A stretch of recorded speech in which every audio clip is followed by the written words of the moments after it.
Salam dan selamat pagi. Firman Tuhan dalam Mazmur 107 ayat 33 tertulis demikian.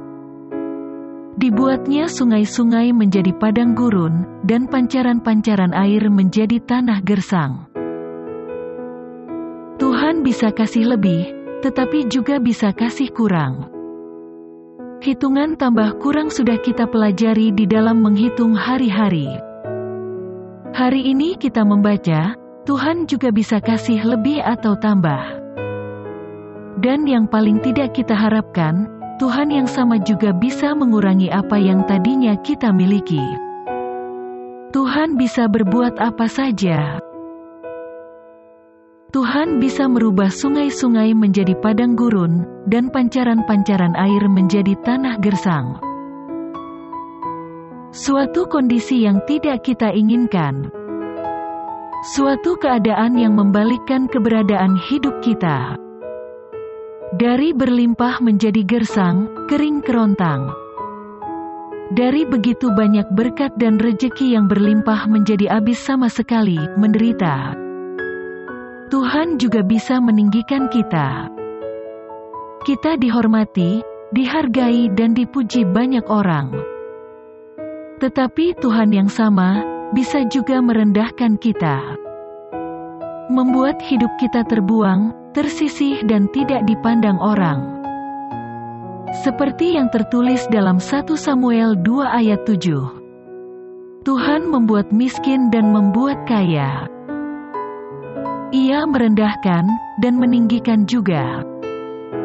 Tetapi kita perlu tahu juga, bahwa Tuhan bisa merubah tanah gersang menjadi pancaran air. Kapan hal itu akan terjadi? Pada waktu kita menyerahkan diri dan seluruh kehidupan kita kepadanya. Pada saat kita menjadikan Dia benar-benar sebagai Tuhan dalam perjalanan hidup kita. Sama seperti Tuhan bisa menghasilkan buah-buah dalam pohon kehidupan kita, Tuhan juga bisa membuat kita kering seperti padang gurun yang gersang.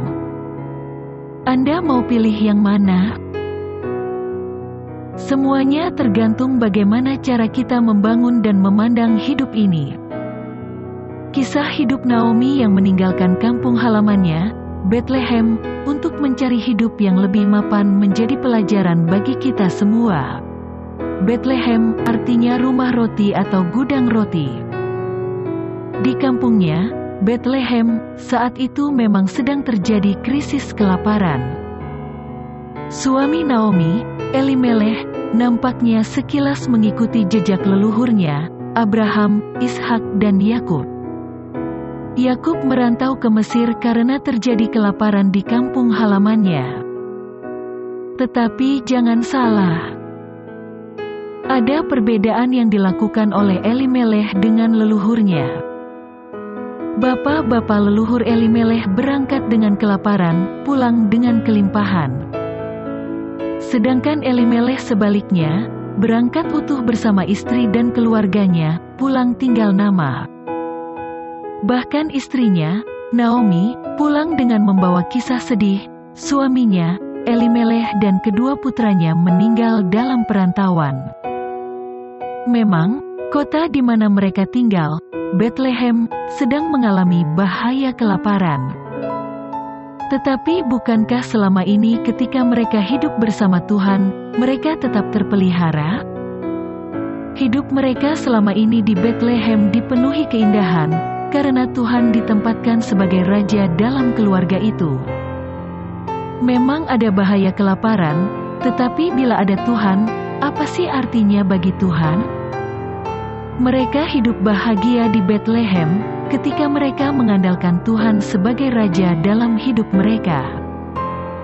Tetapi ketika mereka meninggalkan Bethlehem, meninggalkan rumah roti, meninggalkan Tuhan, dan tinggal bersama orang Moab yang menyembah dewa Kamos, maka hidup mereka tidak lagi bersama Allah.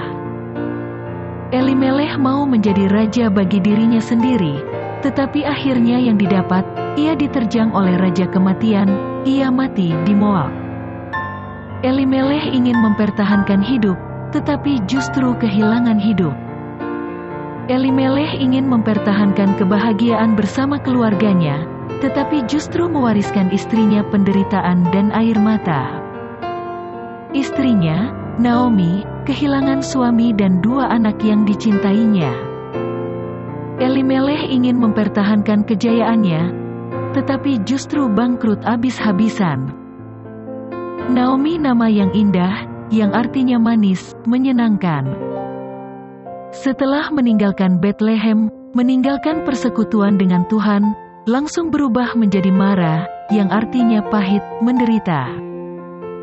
Jangan menjauh dari Tuhan apapun yang terjadi. Jangan lari dari Tuhan jika tidak mau jatuh. Renungkan, dan jadilah bijak.